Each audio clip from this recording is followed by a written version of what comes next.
Gesù, egli mi guarda, mi guida qua giù, forte il suo braccio, vivo il suo mano, giungerò lieto al bel di mano. Gloria, alleluia, presto vedrò, a faccia a faccia chi mi salvò.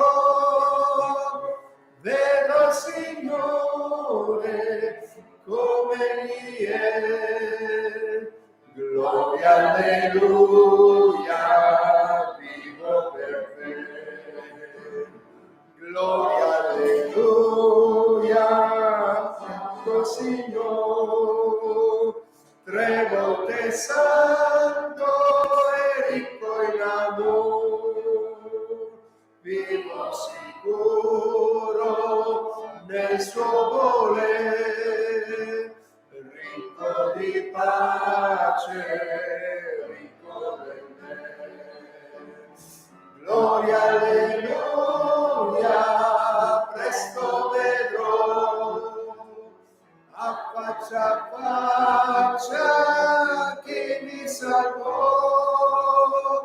Vedrò il Signore come egli è. Gloria, alleluia, vivo per te. Gloria, alleluia, con San Bardo voglio servire per grazia al Signore. Ubi del cielo con lui sarò e sul suo trono l'adorerò. Gloria, alleluia, presto vedrò, a faccia chi mi salvò. Vedrò il Signore come egli è. Gloria, alleluia, vivo per te. Vogliamo intonare anche 186. Se pace quel fiume mi inonda dal cielo. Pace Marina, pace Daniele, pace cari, pace Edo. Edo. Meno male che abbassi l'età, la media dell'età. Numero 186, vogliamo intonarlo insieme. Alleluia, grazie Signore. Vogliamo, intanto, grazie a Dio per come è andata l'operazione di Andrea, figlio di Antonella, che è andato tutto bene, vogliamo continuare a pregare per lui. E per Andrew e anche per fratello Enzo vogliamo chiedere ancora al Signore. Ringraziamo che domenica era qua. E continuare a pregare. 186, poi prendiamo qualche momento di preghiera prima di passare allo studio. Gloria al tuo nome.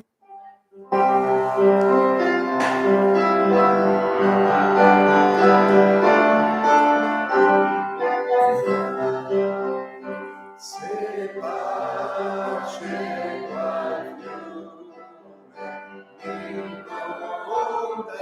dal cielo, si abbatte su me, qualunque la sorte ripete potrò, mio cuor calmo sta in Gesù. Oh mio cuore, calmo sta sereno al sicuro in Gesù. Se sono tentato da prove e dolore, certezza in verità sei tu.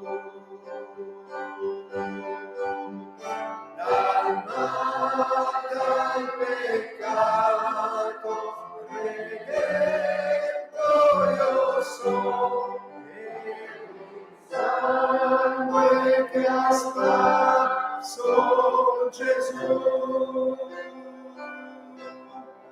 Oh mio cuore, calmo sta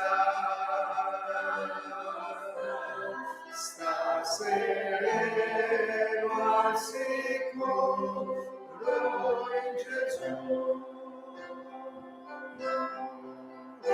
I miei peccati Gesù cancellò, e a tutti ignorati quel dì.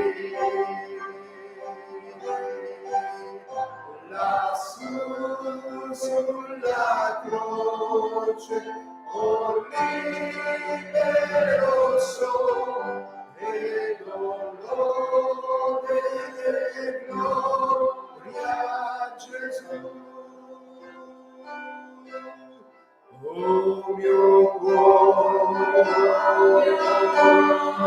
calmo sta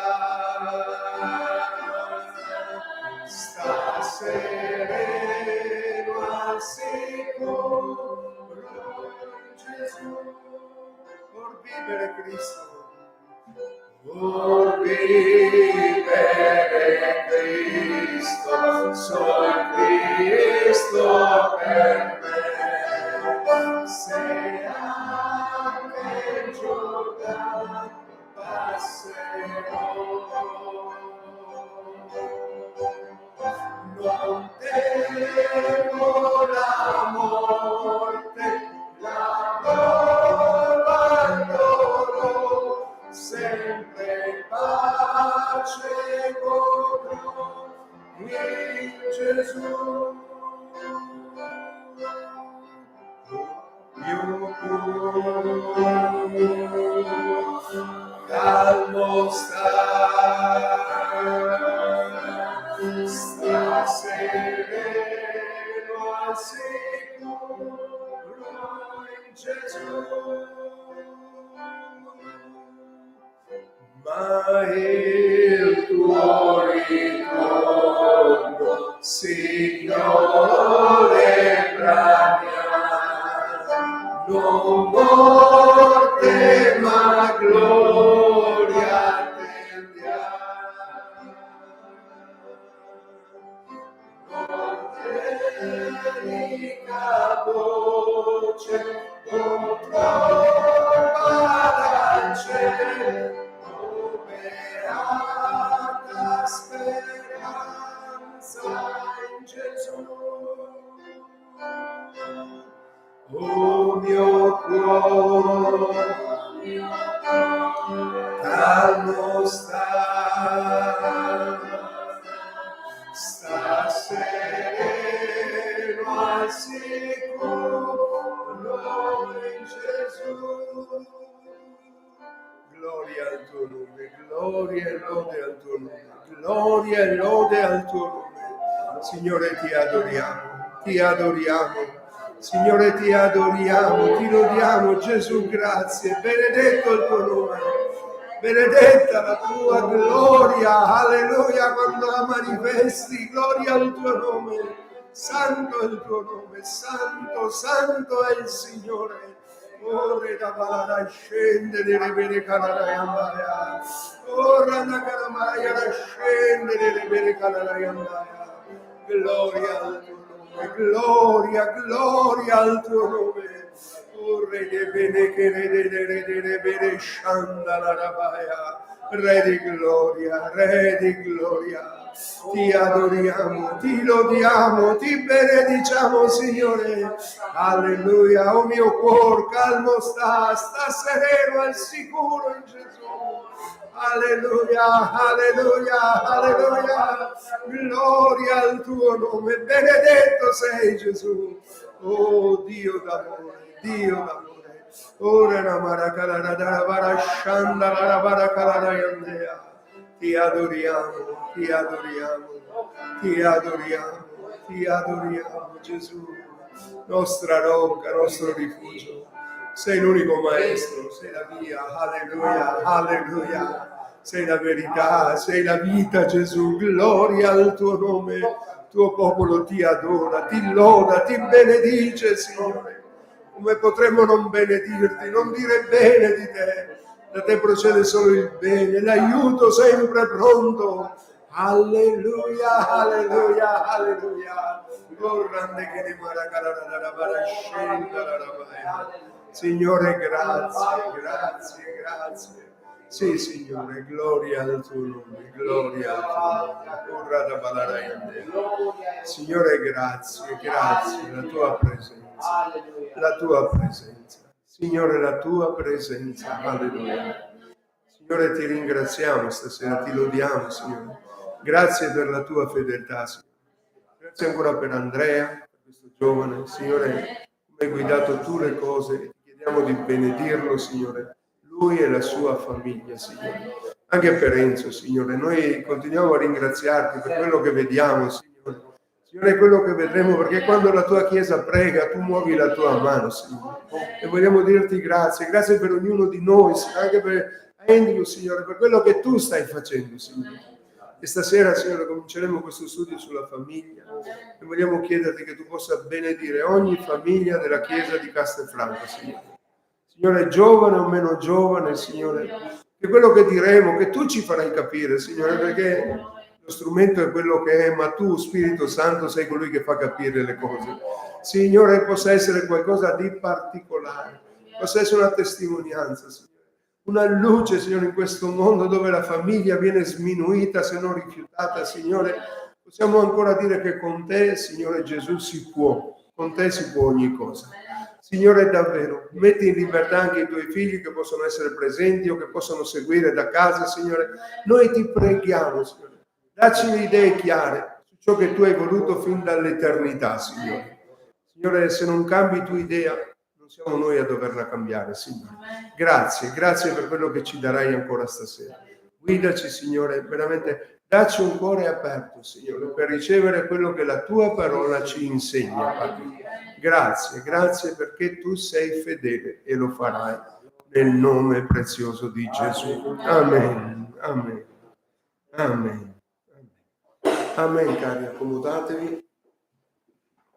Gloria a Dio, grazie Signore. Allora ho solo 20 minuti, perché poi non si capisce più niente. Ho detto, allora 20 minuti chiudiamo l'argomento.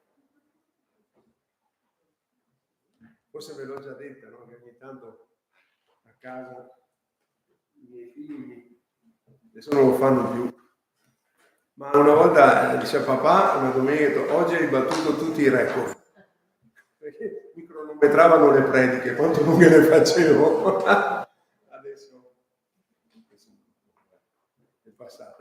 Va bene, come ho detto, fratelli, allora ho in cuore, qualcuno ci sta seguendo da casa, salutiamo nell'amore del Signore e noi siamo qua. E vorrei parlare proprio della famiglia secondo la parola di Dio, della famiglia biblica, in un tempo particolare dove chi ci ha messo un po' di impegno ha scoperto che al presente, nel XXI secolo, ci sono 56 tipi di famiglie. Cioè da una realtà che è quella biblica, marito e moglie, nel corso della storia, specialmente negli ultimi tempi, tra famiglie allargate, ristrette, condivise, arancione, viola, rossi, c'è un insieme di 56 tipi di nuclei familiari. Mentre quello che dice la parola lo dice all'inizio e lo porta avanti fino alla fine, non è che il pensiero di Dio sia cambiato. E vogliamo in questi studi, avete visto il prospetto, trattare questi temi. Io me la prendo con calma, fratelli, nel senso che non voglio correre assolutamente e sono molto graditi gli interventi, le domande se le avete e se riusciamo troveremo anche le risposte insieme. E naturalmente se è la famiglia biblica dobbiamo partire dall'inizio, da quando Dio istituì la famiglia. La prima cosa da dire è che la famiglia che troviamo nella prima famiglia non è frutto del caso, non è frutto del caos, è frutto di un pensiero stabile di Dio che non è ancora cambiato. Siete d'accordo, no? È Dio che creò l'uomo, è Dio che creò la donna, è Dio che diede delle direttive su come deve essere una famiglia, qual è il compito, quali sono le responsabilità, quello che è l'evolversi di una famiglia, non evolversi come modalità, ma evolversi in quello che è un impegno di marito e moglie verso uno verso l'altro e poi verso gli eventuali figli. Allora, intanto partiamo col testo che conosciamo molto bene, Genesi capitolo 2, dal verso 18 al verso 25, è il testo classico, lo terremo un po' come base, e non solo domande, fratelli, perché forse non è che io e mia moglie siamo i più vecchi sposati, anzi forse no. Voi nella vostra esperienza ci potete dare qualcosa che ne terremo come prezioso incoraggiamento. Domenica è stato bellissimo, mentre facevo la scuola domenicale a Bassano, si stava parlando in un contesto dove marito convertito, quando ci si deve fidanzare, se è buono, e ne parleremo, se si può fidanzarsi con un non credente, e alcuni dicevano, fidanzi con un non credente, poi il Signore lo farà, si convertirà uno o l'altro. C'era una sorella che ha detto, posso dire la mia? Ho fatto io quell'esperienza, speravo che mio marito si convertisse, ma dopo 20 anni invece che convertirsi mi ha piantato con 2 figli e è andato via. Quindi ci può essere l'eccezione, come per il fratello Enzo, per carità, però se c'è un'eccezione vuol dire che c'è una regola. Questo per dire che l'esperienza dei fratelli quando facciamo gli studi arricchisce quello che si può dire, no? È importante, perché per questo lo facciamo insieme, se no lo faremo da casa e buonanotte. Sì, Romano?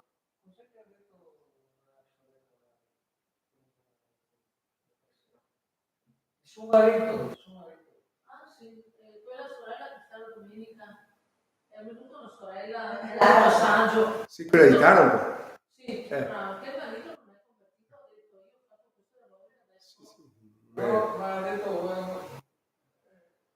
la parola ha fatto proprio, ma se potessi tornare indietro. Certo. Dio è misericordioso. Mi ha fatto passare tutti i colori, non si è convertito. Sì, poi ne parleremo durante lo studio, no? Esempi dove, grazie a Dio, c'è qualcuno che si converte, però non vale la pena rischiare, perché non sai mai come va a finire. Cioè, dovremmo partire dal presupposto, fratelli, che se Dio consiglia una cosa, non è che ti fulmina se non la fai, ti dà un consiglio. Poi se tu non lo accetti, devi accettare le eventuali conseguenze. Quindi la Bibbia su certe cose è chiara, però siamo noi che dobbiamo poi applicarla alla nostra vita. Leggiamo questi testi. Questo testo è Genesi 2 da 18 a 24. Poi Dio il Signore disse, non è bene che l'uomo sia solo, io gli farò un aiuto che sia adatto a lui. Dio il Signore, avendo formato dalla terra tutti gli animali dei campi e tutti gli uccelli del cielo, li condusse all'uomo per vedere come li avrebbe chiamati e perché ogni essere vivente portasse il nome che l'uomo gli avrebbe dato. L'uomo diede dei nomi a tutto il bestiame, agli uccelli del cielo e a ogni animale dei campi, ma per l'uomo non si trovò un aiuto che fosse adatto a lui. Allora Dio il Signore fece cadere un profondo sonno sull'uomo, che si addormentò, prese una delle costole di lui e richiuse la carne al posto d'essa. Dio il Signore, con la costola che aveva tolto all'uomo, formò una donna e la condusse all'uomo. L'uomo disse, questa finalmente è ossa delle mie ossa e carne della mia carne.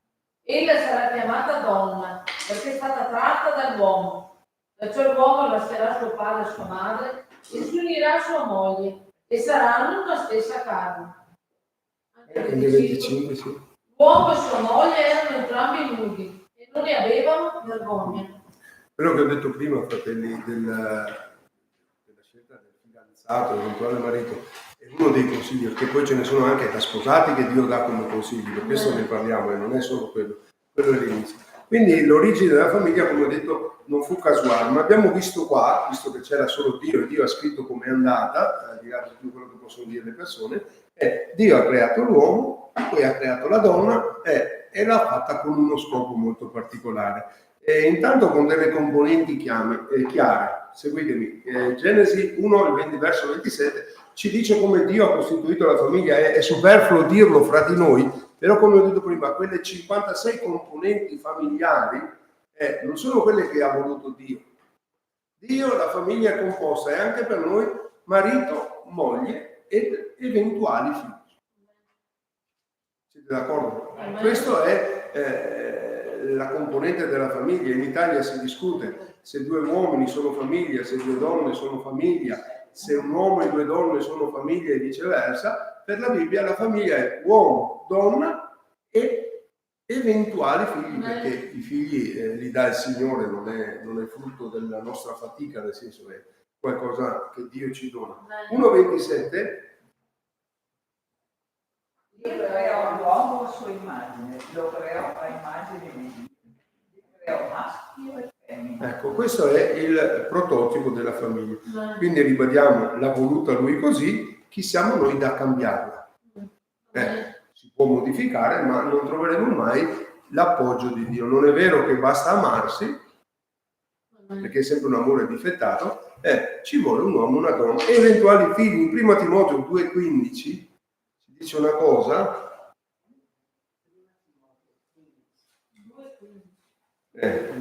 non è una forzatura, ma gli uomini non possono fare dei figli, sono le donne che li fanno, quindi, però credo, sorelle, che adesso è vero che voi che avete partorito avete sofferto, però la gioia di avere un figlio in grembo, la gioia di allattarlo, tante cose che noi maschietti, vero Daniele, non possiamo, gli lasciamo anche questo, piuttosto che partorire, lasciamo anche queste gioie, però ci sono delle cose, senza voler togliere niente a noi papà, l'affetto di una mamma per i figli è molto più forte. Non dicono mai tocca i piccoli a un orso, dicono tocca i piccoli a un'orsa e sei nei guai. È la leonessa che difende i piccoletti. È vero che partorite con dolore, però quello che Dio vi ha dato per i figli, per i nostri figli, è unico nel suo genere. È unico nel suo genere. Noi siamo felici che abbiate questo. Chi legge? 1 Timoteo 2,15. No, 2,15, Fabia. 1 Timoteo 2,15.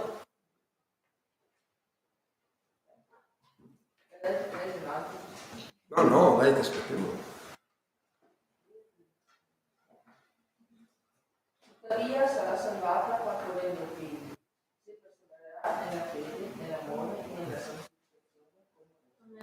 Questo non vuol dire che una donna che non ha figli non è salvata, ma mette in evidenza quello che è un ruolo di una donna, perché l'uomo non può avere figli, quindi il ruolo della donna, tra tutti gli altri che sono molteplici, è anche quello di partorire. Quindi, scusate la mia crudezza, forse, se un papà, un uomo vuole avere dei figli, non si deve sposare con un altro uomo, si deve sposare con una donna. Giusto? E se una donna vuole dei figli è meglio che si sposi con un uomo. L'altro, entriamo subito non in polemica ma in discussione, è adottare un bambino fra 2 uomini o fra 2 donne vuol dire penalizzare la sua vita, perché biologicamente ha necessità della mamma e ha necessità del papà. Mi prendo la mia responsabilità. Chi fa diversamente è un egoista, perché non pensa al bambino, pensa solo a soddisfare non so cosa, perché tuo figlio è.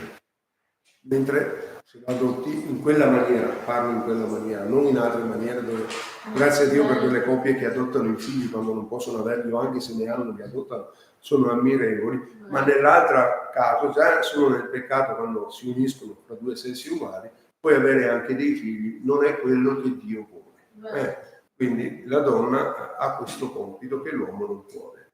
Quindi delle componenti chiare, uomo, donna e eventuali figli. Quanti?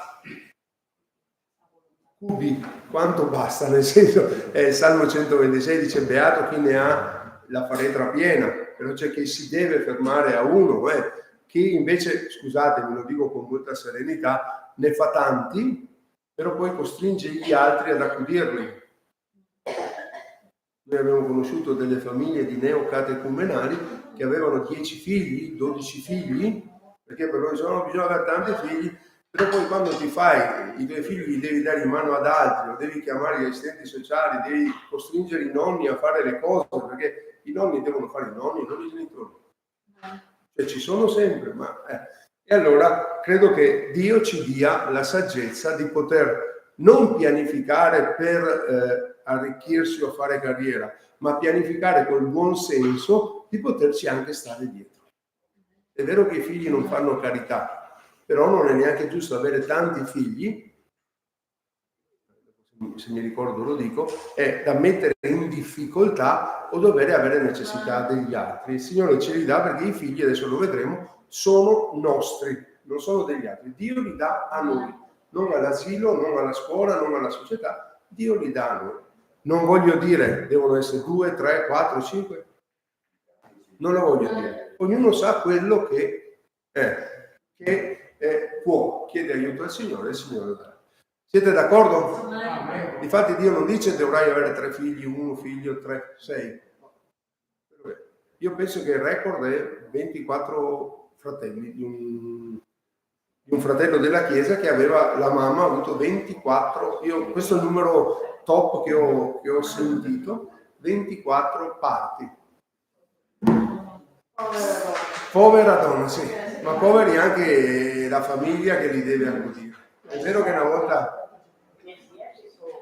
Una viglia, mamma ha fatto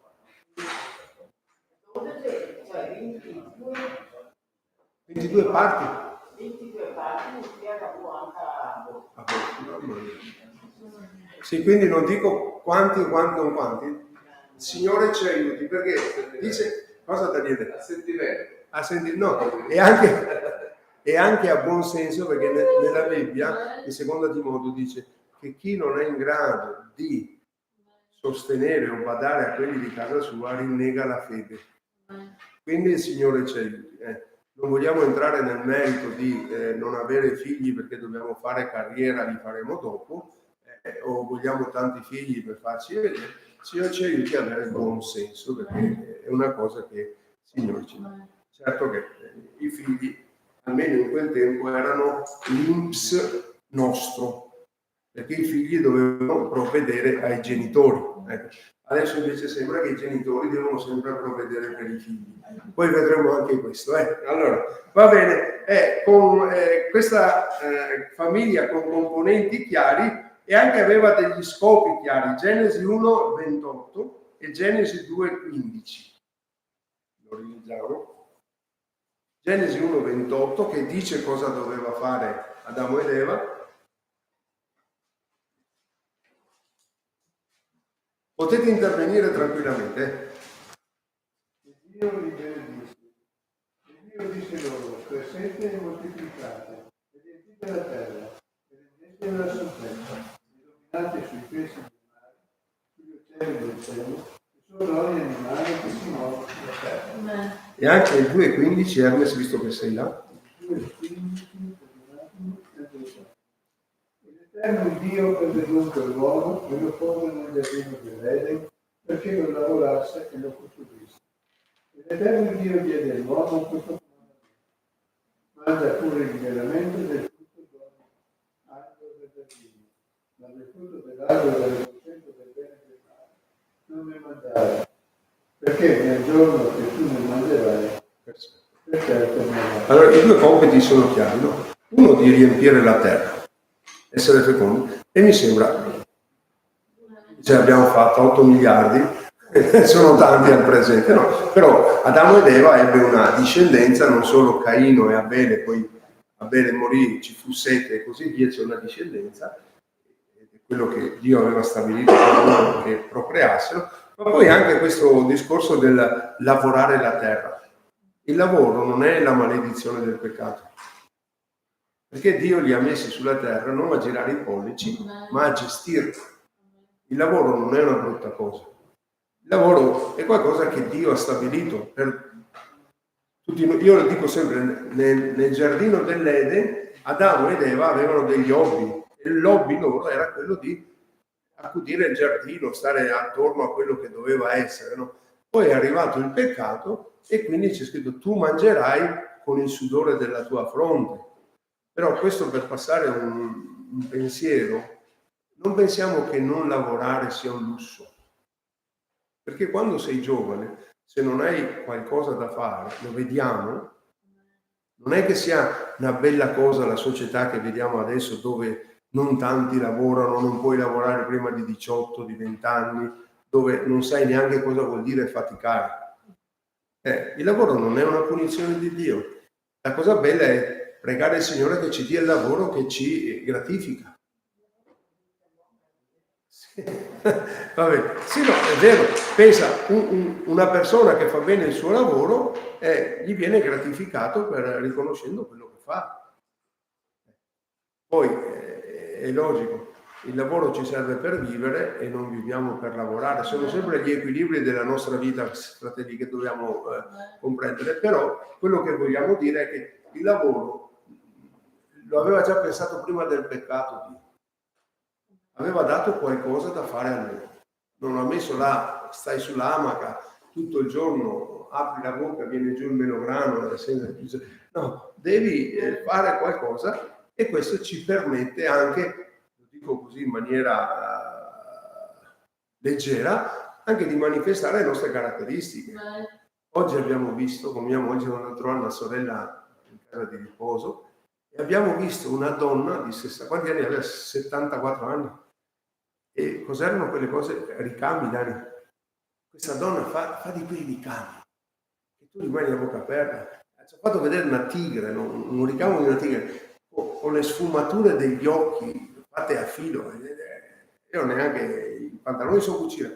Ognuno di noi ha un qualcosa che, se riesce a esternarlo, se riesce a viverlo, hai anche soddisfazione. Perché questa donna, che penso passi ore a fare quel lavoro, non si stanca. Magari la metti a cucinare o a fare qualche altra cosa, non gli viene. Allora il lavoro è qualcosa che alla fine ci gratifica. Adesso me la gioco, la dico subito così, non me la gioco, ma la dico. C'è un lavoro che per le mamme è importante, fare le mamme. E per i papà è importante fare il papà. È il lavoro più bello, più difficile ma più bello. È interessante, quindi gli scopi sono chiari: avere figli e gestire quello che Dio gli aveva dato in possesso. Non c'erano alluvioni, non c'erano i lupi per strada che ti mangiavano quando ha dato, non c'erano i cataclismi, era tutto ordinato, perché non c'era ancora la morte, non c'era il peccato. Era un lavorare con serenità quello che Dio gli aveva messo davanti. E questa era la loro soddisfazione. Cosa dite? Vivere con la moglie e avere il loro lavoro per quello che poteva essere di riempire la giornata. E poi la cosa interessante che dovremo comprendere, poi lo riprenderemo più avanti questo punto, che Dio ha fatto con degli scopi chiari, con delle componenti chiari, e anche con dei materiali chiari ci ha fatti. E questo è importante da capirlo. E quando Dio creò l'uomo e la donna, non fece come gli altri animali o le altre cose che parlò. Prese delle componenti chiari. In Genesi capitolo 2 verso 7 ce lo dice chiaramente, e prima Tessalonicesi 5:23. Poi lo riprenderemo più avanti, ma dobbiamo tenerlo a mente. Il Signore formò l'uomo dalla terra, gli soffiò nelle narici un alito vitale e l'uomo divenne un'anima vivente. Quindi prese del materiale della terra, a differenza di tutti gli altri, e soffiò su questo materiale, la famosa polvere, gli soffiò un alito di vita, cioè non un alito di vita, di vite, la traduzione è doppia. C'è una parte emotiva e c'è una parte spirituale. Quindi, come dice la parola di Dio in prima Tessalonicesi 5:23, leggiamo insieme questo: noi siamo fatti di spirito, di anima e di corpo. Siamo tripartiti, cioè Dio, quando ha creato l'uomo corpo, la terra, e due parti spirituali, quelle che non vediamo, l'anima e lo spirito, che sono due cose separate. L'anima ce l'hanno anche gli animali, lo spirito non ce li hanno gli animali, perché lo spirito ce l'ha solo l'uomo, perché lo spirito ti permette di stare in comunione con Dio. C'è una parte spirituale che Dio ha dato solo a voi. Quando è arrivato il peccato, questa parte spirituale che ci permette di avere comunione con Dio è stata rovinata, staccata, morta, perché Dio li ha cacciati via dal paradiso terrestre. C'è stata una separazione e la parte spirituale è morta. Rimaneva la parte fisica e la parte animale. Leggiamo 1 Tessalonicesi 5,23. Questo è importante, questo verso, per chi nega il tripartito dell'uomo.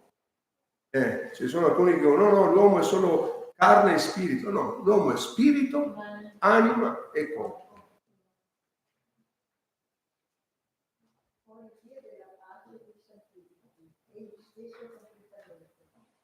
Vero essere vostro, lo spirito, l'anima e il corpo, sia conservati e sensibili per la venuta del Signore nostro Gesù. Cosa c'entra in uno studio della famiglia? Lo accenno solo. Quando tu ti sposi, e parlo famiglie credenti, tu prendi tuo marito e tua moglie, che è composto di spirito, di anima e di corpo. E come mariti e mogli dobbiamo dobbiamo coltivare tutte e tre le parti di nostro marito o di nostra moglie. Dobbiamo preoccuparci, cioè se tuo marito o tua moglie sta male, ti preoccupi? Se ha, che ne so, mal di denti, Ernest, ti preoccupi? Che dici? Cioè ti preoccupi. Se tua moglie o tuo marito vedi che è triste, per qualche motivo, ti preoccupi, dici perché sei triste, cosa sta succedendo, cos'è che ti fa stare così male. E anche spiritualmente, fratelli, dovremmo preoccuparci della parte spirituale del nostro coniuge. Lo vedremo in profondità più avanti, no? Perché a volte si condivide molto bene il corpo e l'anima, ma non si condivide la parte spirituale, o si condivide la parte spirituale e si trascurano le altre cose. Basta che preghiamo. No, fermi. Siamo composti di tre cose: spirito, anima e corpo. Come marito e moglie dobbiamo essere attenti a quelle che sono le esigenze, le necessità di tutte e tre le parti. Mi seguite, fratelli? Perché se tu, il famoso trepiede, il trepiede sta in piedi anche una scala senza il terzo piano, però non è equilibrata. Quindi se tutte e tre le parti del marito e della moglie sono coltivate, sono sane, quella realtà sta in piedi. Mi seguite? Poi lo vedremo cosa sono queste tre componenti. Ma Dio ci ha fatti così, quindi quando ci ha messo insieme, non mi ha messo insieme io e mia moglie in due parti, ma tutte e tre le parti. Io ho preso il matrimonio da mia moglie e mia moglie ha preso in me il matrimonio, tutte e tre le mie parti. E dobbiamo coltivarle entrambi. Sto parlando di famiglia cristiana, perché le famiglie dove uno solo è credente, questo è un po' più difficile. È logico, il credente pregherà perché si converta e ci sia anche la terza parte. Però Dio ci ha creati così: spirito, anima e corpo. Tante cose non funzionano perché si trascura uno di questi, sia la parte fisica, può essere la parte emotiva, ma sì, dai, dopo gli passa, può essere la parte spirituale, non si prega mai insieme, non si cerca di alimentare la parte. State seguendo? Questo un po' lo vedremo nel dettaglio più avanti. Poi c'è un'altra cosa, materiali unici, ma anche con una attenzione unica. Dio ha per noi, famiglia cristiana, un'attenzione unica. Genesi 2,18 lo rileggiamo. Oggi il Signore disse: non è bene che l'uomo sia solo, io gli farò un aiuto che sia adatto. Non ha fatto questa espressione con nessun'altra cosa creata. Non ha detto al cane è meglio che gli faccia una cagnolina. Ha fatto di animali, punto e basta. Per quello che riguarda l'uomo, ha espresso questo pensiero. Non è bene. Cioè Dio vede la condizione dell'uomo, in questo caso di Adamo, per essere completo deve avere qualcuno vicino. anche perché il disegno suo era riempite la terra, da solo non poteva farcela, quindi ha messo qualcosa che gli stesse vicino. E quindi per la famiglia Dio ha sempre un'attenzione particolare in funzione di quest'uomo. E agli animali, pensate, Dio dice agli uomini, all'uomo Adamo, che nome gli dai? Gli dà dei nomi. Ad Eva non gli dà un nome a caso, gli dà il suo nome. Nell'originale ebraico, che non è farina del mio sacco, è Ish per uomo e Ishis per donna. Quindi una come me. Al cane gli ha detto, ti chiamo cane. E invece alla donna gli ha detto, una come me. Dio gli ha detto, una che sia adatta a te. E l'ha presa dalla sua costola, no? Qualcosa che viene da lui. Ed è fantastico, io la vedo come un'attenzione particolare che Dio ha per tutte le famiglie. C'è una cosa, sono due cose che Dio ama in maniera particolare, la sua Chiesa e le famiglie. Dio ha un pensiero per le famiglie, come Dio ce l'ha per la Chiesa. Qualsiasi famiglia che può passare un momento difficile, se interpella Dio, troverà un aiuto fantastico. Perché pensate, come l'ha creata, ha detto, non è bene che sia così, non è bene che questo soffra solitudine, non è bene che questo stia da solo. Gli do ciò che necessita perché stia bene. E io sono sicuro che nelle famiglie, quando insieme si piegano le ginocchia davanti a Dio, Dio ci dà sempre quello che è bene per noi. Magari qualcuno può pensare a un figlio, un lavoro, una casa, lo lasciamo fare a Dio. Dio sa cosa è buono per noi. Qualcuno diceva, certo Matthew Henry, quando Dio creò non la creò da un pezzo di osso dei suoi piedi perché la calpestasse, non la creò da un pezzo di cranio perché la dominasse, la creò da una parte pari alla sua, sotto il braccio perché la potesse proteggere e vicino al cuore perché la potesse amare. Un po' di poesia, ma rende l'idea quello che Dio voleva che la donna fosse per l'uomo e l'uomo fosse per la donna. È fondamentale, quindi c'è una attenzione unica per la famiglia.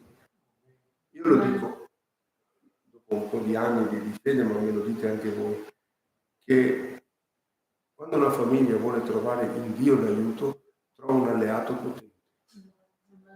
Guardate, ci sono due cose che sono sicure che Dio vuole: uno di salvare i perduti e uno di tenere unito le famiglie.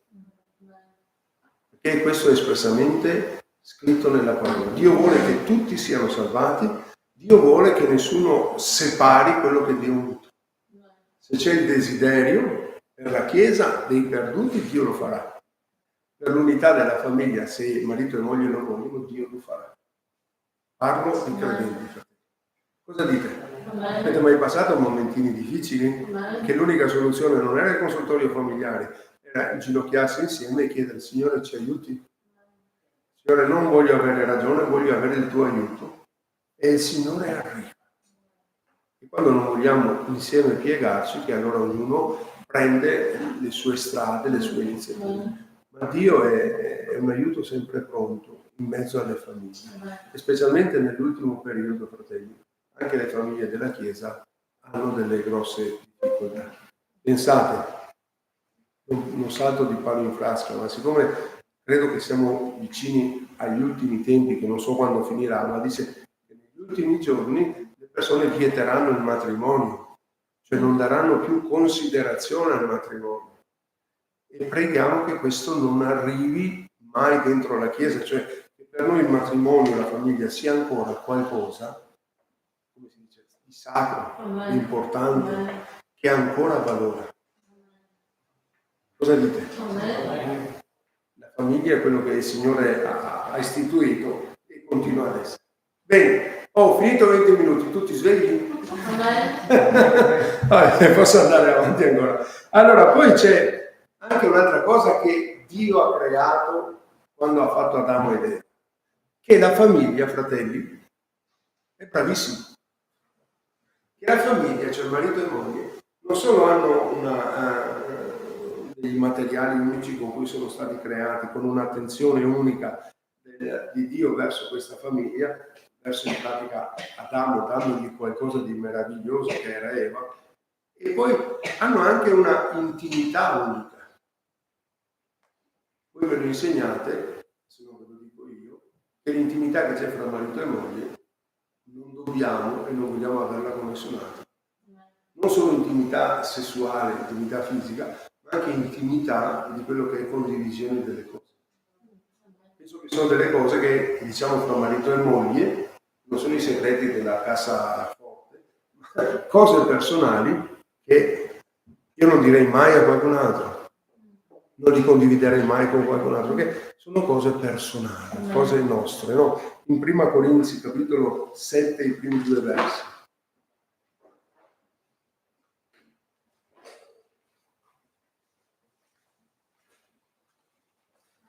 Faccio un esempio, quel re, se non mi ricordo come, non so se era Artaserse, a un certo punto chiama sua moglie, era un po' alticcio, dopo aver bevuto, vuole far vedere la bellezza di sua moglie a tutti gli invitati e sua moglie giustamente gli dice: non sono mica una fotografia che devi mostrarmi a tutti, sono tua moglie, un po' di dignità, per favore. A volte è meglio che parliamo di tutto, ma non di nostri. E poi cosa che rimane fra di noi, no? L'intimità. Prima Corinzi 7, i primi 2 versi. Quanto alle cose di cui mi ha scritto, è bene per l'uomo non toccare donna, ma per evitare la fornicazione, ogni uomo abbia la propria moglie e ogni donna il proprio marito. E non dice abbia una moglie, abbia la propria, cioè qualcosa di suo personale. Anche questo lo vedremo un po' più avanti. Sto facendo solo un'infarinatura, fratelli. Qualcosa di particolare. Ebrei 14:3. Pensate, quello che è intimo, adesso viene mercificato, no? La sessualità, questo dono bellissimo che Dio ha dato all'uomo nel matrimonio, viene svenduto, viene veramente svilito per un commercio di cose. 13:3. Ricordatevi dei carcerati, come se foste in carcere con loro, e di quelli che sono maltrattati, come se anche voi ci foste. Mi ha invertito i numeri, è 13:4 mi sembra. Avevi detto 3 però. Avevo detto anche 14. Prova 13:4 Teresina, vediamo se anche voi broccava, perché se no devo andare a memoria. Nel matrimonio sia tenuto in onore da tutti e il letto coniugale non sia macchiato da impietà, perché Dio giudicherà i fornicatori e gli adulteri. Ecco, e questo è ancora il pensiero di Dio, non all'inizio, i due saranno la stessa cosa, ma anche dopo 4.000 anni il pensiero di Dio è così e continuerà a essere così, perché gli adulteri, dice, non entreranno nel regno dei cieli. Quindi c'è un'intimità unica, fratelli, che Dio dà a un uomo e una donna per tutta la vita, che non è da poco, no? Poi naturalmente ne parleremo più avanti. C'è ancora una cosa da dire: la famiglia. C'è una missione che Dio dà alla famiglia di credenti, che non è da sottovalutare. Secondo voi qual è? La famiglia cristiana, qual è la missione che Dio gli dà? Provate a pensare. Educare, insegnare i propri figli. Una missione. Ci sei vicina, Teresina, vai un po' più oltre. Dai, metti a seconda. No, dai, se ci sei, ci manca ancora una parola. Sì, per loro due che si vogliono bene. No, sei lì, continua su quella strada. Educare, insegnare e portare i figli alla salvezza. Perché educare lo fanno tutti, insegnare bene o male fanno tutti, ma la famiglia cristiana ha una missione. Sapete, quando si parla di missione andiamo di qua e di là a portare l'Evangelo. Guardate che la famiglia, la missione che Dio dà a una famiglia con dei figli è sconvolgente. Con Daniele ogni tanto ne parliamo, no? Prima quelli di casa tua, le pecore che hai in casa, non sempre si riesce, però portare i figli alla salvezza, magari ci vuole una vita, però ti porti in cielo qualcosa di prezioso. Voglio dire una cosa. Sì, Teresina. Il fatto di educare i figli e di portarli alla salvezza. Noi gli diamo un insegnamento, portiamo in chiesa, diciamo, sofferenti, però dopo i figli fanno quello che vogliono. C'è chi segue consigli di mamma e papà che amano il Signore, e ci sono quelli che dicono no, io non lo voglio sapere, vado per i fatti miei. Sì. Allora io dico, io sono tranquilla, perché io ho insegnato ai miei figli, dopo se loro non vogliono ascoltarmi, fare quello che vogliono, e Certo. Allora, partiamo da una famiglia cristiana, adesso c'è l'unico ragazzino che c'è qua, è Edo, però penso a Marina e Daniele, no? Loro portano il loro figlio in chiesa, piccolino, portano a scuola domenicale. Quando Dio ti dà dei figli, qual è la tua ambizione? Che possono avere un titolo di studio, possono avere una posizione, e ti dai per questo. Penso che chi non ha tante possibilità fa dei sacrifici per mandarlo all'università, se può, a scuola, gli compra quello che ha bisogno. E lì sono tanti anni di vita. Portarli in chiesa, fratelli, alla domenica, a scuola domenicale. Cioè abituarli a venire in chiesa. Fa parte del programma di educarli. Alla sera, adesso è un po' più difficile, ma la buona abitudine che avevano i genitori era quella che tu li mettevi a letto, c'era la Bibbia dei fanciulli, gli leggevi qualcosa. È faticoso alla sera perché sei stanco, ma tu ti stai impegnando per educare e parlare ai figli finché ti ascoltano, perché poi arriva il momento, Teresina, dove può darsi anche che non ti ascoltano, però tu almeno hai lavorato una vita con lo stesso impegno per fargli avere un diploma, una laurea, hai lavorato per portarli vicino al Signore. Poi la decisione sarà sua, ma la Bibbia ci viene incontro, dice: insegna a tuo figlio le cose finché è piccolo, perché poi quando sarà grande non se ne allontanerà. È una semina, è un lavoro, però mi ripeto su questa cosa. Tutti i più grandi imperi totalitaristici, tutti i grandi imperi, come si dice, quelli che impongono, no? Dicono questa frase: datemi i vostri figli i primi 5 anni della vita e poi io ve li lascio per tutto il resto della vita. I musulmani, primi anni di vita, Corano. Mao Zedong, primi anni di vita del suo regime, il libretto rosso dei pensieri, ma lo sapevano a memoria.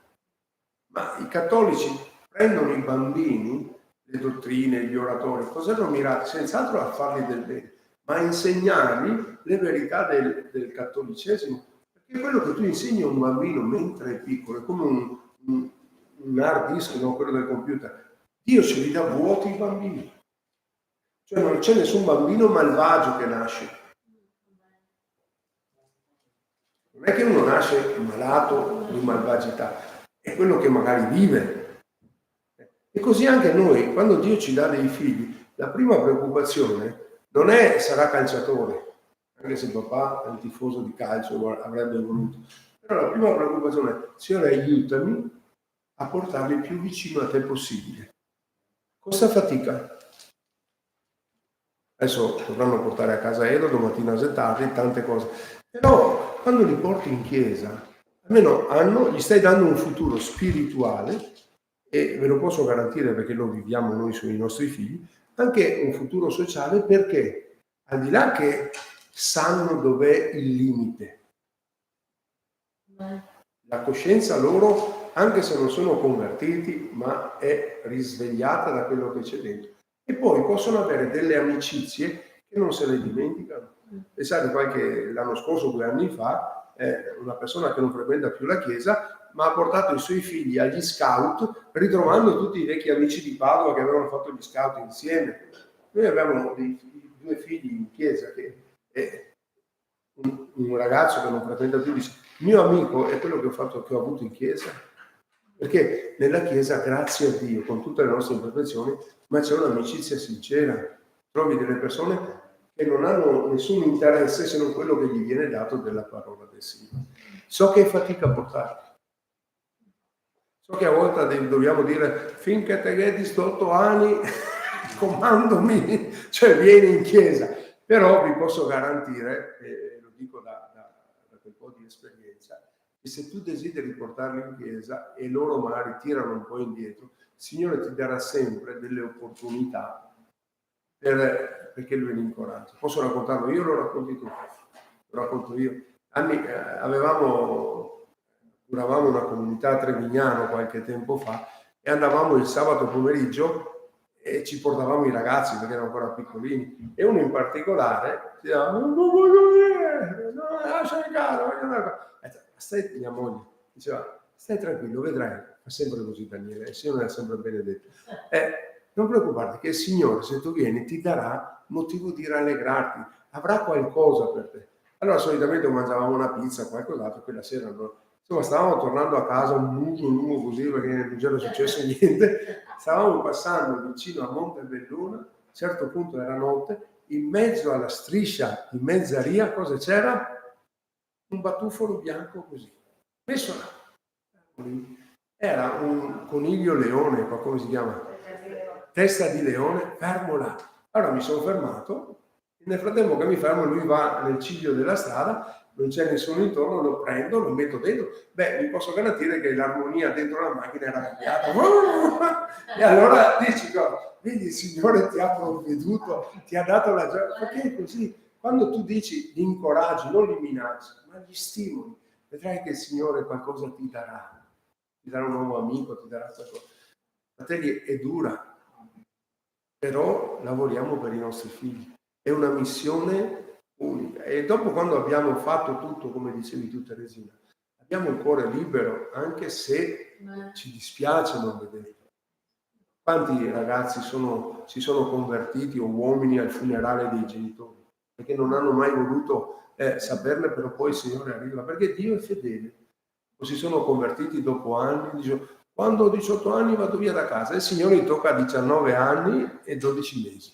Il giorno prima. È così, perché Dio onora gli sforzi che facciamo. Perché se a me e a mia moglie interessa la salvezza dell'anima dei miei figli, quanto più Dio interessa la salvezza dell'anima dei nostri figli. Quindi facciamo quello che possiamo e non scoraggiamoci se sembra che quello che abbiamo fatto non vediamo subito il frutto, perché quello che abbiamo messo nel loro cuore è la semenza che ha salvato anche noi, cioè la parola di Dio, il seme. Quindi porterà frutto anche nella loro. Oggi, se vi ricordate, non so come si chiama, ma 2 giorni fa ci ha chiamato una sorella dalla Romania che conosciamo, dice chiedo di pregare per mia figlia, 37 anni, ammalata di tumore terminale. Dice, io non sono dispiaciuto che muore, perché, nel senso, il dispiacere più grande è che lei non vuole accettare Gesù nel suo cuore. Cioè, mi rassegno anche che possa morire, però il dolore che mi tocca dentro è che lei, questa sorella è credente, è impegnata, però sua figlia chiude il cuore, non vuole accettare il messaggio della salvezza. Perché non è detto che ce li abbiamo sempre i figli, però se sono salvati ce li abbiamo per l'eternità. E così anche noi, se sono salvati, se noi siamo salvati anche loro, li abbiamo per l'eternità. Quindi pensate la missione che i genitori hanno. È bello che i figli abbiano una posizione, abbiano quello che hanno. Però la cosa più bella, fratelli, è che dobbiamo lavorare perché i nostri figli si avvicinino di più al Signore. La preghiera deve essere così. Giobbe ogni giorno pregava per i suoi figli, ne aveva 10. Dice, chissà se hanno peccato. Erano grandi perché si trovavano insieme a mangiare. Se hanno peccato, intanto prego il Signore, no? Dobbiamo avere questa consapevolezza. Preghiamo per i nostri figli, per le nostre famiglie. E finché sono piccoli, poi quando diventiamo nonni sarà con i nipoti, a portarli vicini al Signore. Va bene, siete stanchi? Ancora una cosa, volete dire qualcosa? Chi c'è Semmi che è figlio di credenti? Chi c'è figlio di credenti? Nessun altro? Solo Semmi? È una cosa che di quello che hai detto un po' in contrario è quello di invece lasciare pare che lasciando lo spazio ai figli di decidere loro, da ragazzini da piccoli, risolvi i problemi invece di persone che dopo non come quando dai il cellulare al ragazzino di 10 anni e si mette la password, si mette quelle cose, dopo un paio d'anni non esiste proprio che uno gli dice togli la password, faccio perché lei è educato che dice no.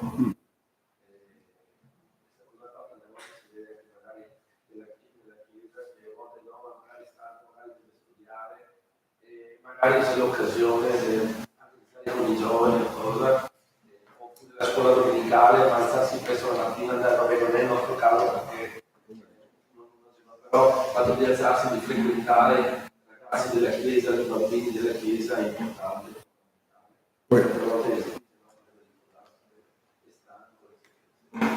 Sì, magari facciamo fare tutto, corsi, calcio, e poi un'altra cosa non me lo so come dire. Pensate, con Daniela abbiamo sempre pensato questo, ma qualsiasi opportunità che c'era, campeggi, raduni, poterli mandare, anche se magari è un impegno economico, però è meglio che vinciamo qualcosa noi, pur che loro stiano 7 giorni, 3 giorni in quel luogo insieme a fratelli, che non è un luogo perfetto, però lì il Signore li mette insieme al suo popolo, parla al loro cuore. È un bel investimento, perché poi magari quando sono più vecchi forse ve l'ho raccontata, mi commuove. No?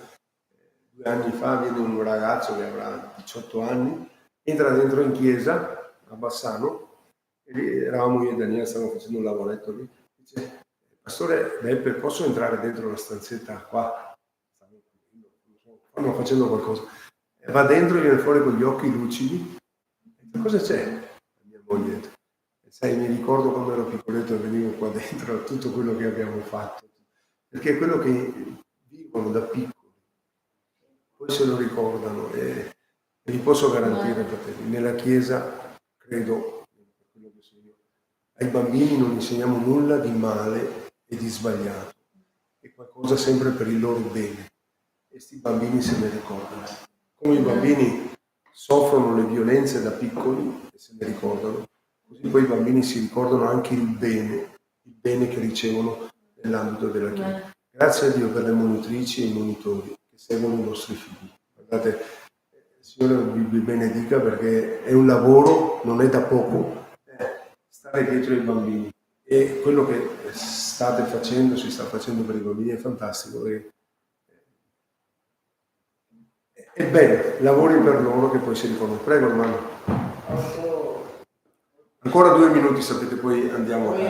Però è una bella lotta perché in classe, in società poi gli altri hanno smarto, tu non hai questo qua, allora poi fa cose strane per no. Cioè, bella lotta, secondo me bisogna avere molta dialettica, cioè spiegare tu non hai lo smartphone, questi qua poi sono anche Mi devi dare l'alternativa? bisogna avere molto, Bisogna parlare molto perché deve capire. Noi al nostro figlio gli abbiamo regalato la carabina aria compressa. No, guardate, ascoltate. Come diceva Romano, ci vuole molta dialettica. Adesso ormai questo sta passando di moda. Sembra che una volta quando ci eravamo convertiti, il Natale non si poteva neanche nominarlo. Adesso sembra che sia una cosa che tutti possono. Noi abbiamo la nostra posizione. A un certo momento i bambini vanno a scuola, tutti festeggiano il Natale, adesso c'è Halloween, ancora peggio, ma Natale, no? Natale, perché? Perché l'alberetto a un bambino con le lucette e il regalino sotto attira e tu glielo spieghi, guarda, non è il caso perché nella Bibbia non c'è scritto quando, non è una festa cristiana, anche se non c'è niente di male alla fine. Allora, per ovviare a questo alberello di Natale, a casa la mamma ha detto: vuoi l'albero di Natale? Bene, guarda, io faccio di più per te. Lo accendiamo a settembre e lo spegniamo a maggio. Quindi tu hai l'albero per tutto l'anno. Ti va bene? Cioè gli dai un'alternativa. Nella cucina, ma davvero, fratelli, perché i bambini, a un credente fa fatica a capire un credente, pensa a un bambino cosa può capire, non è attratto dalle lucette. A un certo momento abbiamo messo delle lucette in cucina. Per dire, guardate, Halloween è interessante, anche lì adesso ti costringono. Noi al tempo di Halloween, quei due giorni, mi sembra che abbiamo sempre tenuti a casa perché non ci andava. Una sorellina che viene in chiesa da 2 mesi, la figlia di Roberta, è andata a scuola, papà è credente, lei è venuta in chiesa 2 volte. Quando la maestra gli ha detto di fare, la insegnante gli ha detto di fare qualcosa, no, io questa cosa non voglio farla perché sono cristiano. Parlava di Halloween, subito di Halloween. Non dobbiamo avere paura, gli diamo un'alternativa, gli spieghiamo quello che è. Prego Daniele, sì, dai, poi concludiamo. Sì. L'insegnante l'ha cancellata dal gruppo. Perché ha preso questa posizione?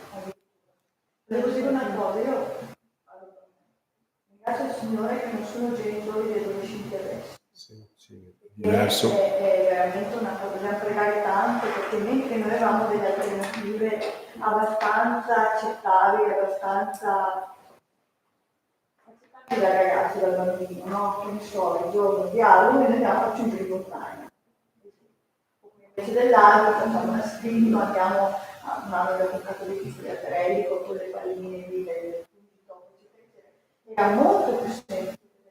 Quello che ha detto Romano, Sì. e se adesso a 12 anni tu a tuo figlio non gli dai una cosa, se va a scuola, si sente veramente isolato, viene buttato, viene trattato come veramente povero, delle turbe importanti. Dobbiamo pregare per i genitori di questi, Sì. perché non è che hanno tante alternative, nel senso, se non è lo Spirito Santo che li aiuta, li riempie di potenza e apre il cuore anche ai loro bambini, ai loro ragazzini di comprendere il valore che hanno magari altre cose. Guardate che non ce n'è per nessuno. Sì. Cioè io a volte dico, Signore grazie che almeno come sono fatta io, poi sono convinta che Dio ci fa nascere nel tempo e nel momento giusto. E i genitori di oggi, Dio dà quello che a loro serve oggi. Se un genitore anche oggi si mette ai piedi del Signore col desiderio veramente di aiutare il suo figlio, Dio dà il cielo, da quello che magari non è dato a noi perché non ne abbiamo bisogno. E sono convinta di questo. Io adesso sono in un'altra generazione, ma sicuramente Dio non è un passo indietro né alla tecnologia né alle modalità di comportamento di adesso. Dio è presente, vivente, e come si dice, dà ai genitori, se lo cercano con tutto il cuore, delle alternative di potenzia, di prepara, di arma, come fatto? Non mi fanno un passo indietro, non mi fanno un passo indietro. Per concludere, diciamo, pensate un Isacco che accetta di stare sull'altare mentre papà, nei tempi, papà diceva no e non spiegava, no, basta. Adesso no, adesso i figli dicono dimmi perché e ti mettono in difficoltà. Devi trovare la risposta, non per girarci intorno, ma come diceva Daniele, non la sapienza da Dio, per dargli una risposta, perché credo che Dio ce le dà, anche perché poi noi conosciamo i nostri figli, cioè ognuno di noi lo sa. Penso che il no tasi, che non te capisci niente, non serve più. Bisogna impartire. Va bene, adesso entro in un altro discorso. Non dobbiamo diventare amici dei nostri figli, perché siamo genitori, però dobbiamo imparare un dialogo con i nostri figli perché siamo genitori. Perché se no vanno in cerca del dialogo da un'altra parte. Diamogli un po' di tempo se possiamo, perché poi ce lo ritroveremo dopo. Se no vanno a chiedere all'altra parte. È meglio che pensiamo che Signore ci aiuti a dare un po' di tempo. Allora tra la chiesa, tra la casa, tra la preghiera, il Signore ci aiuterà. Poi, Dio piacendo, martedì andremo avanti perché sono le 9:15. Va bene, ci alziamo in piedi, fratelli. Grazie. Poi entriamo nello specifico della famiglia. Questa è solo l'introduzione. Signore, vogliamo benedirti, grazie che ancora ci aiuti a comprendere il tuo pensiero e non vogliamo uscirne. Pensiero di questa benedetta realtà che la famiglia, un uomo e una donna che si uniscono, che vivono insieme, che hanno dei figli, che guardano verso il cielo, perché il traguardo non è stare bene solo qua, ma arrivare a tagliare il traguardo tutti insieme, Signore. Cogliamo l'occasione per pregarti per la figlia di questa sorella, che tu in questi ultimi istanti, se non cambi, Signore, e la guarisci, Signore, se tu vuoi parlare al suo cuore in maniera particolare, aiutala a credere, Signore, affinché lei possa entrare nell'eternità con te. Grazie, resta con noi, accompagnaci nel nome prezioso di Gesù. Amen. Amen. Amen. Signore ci benedica, cari.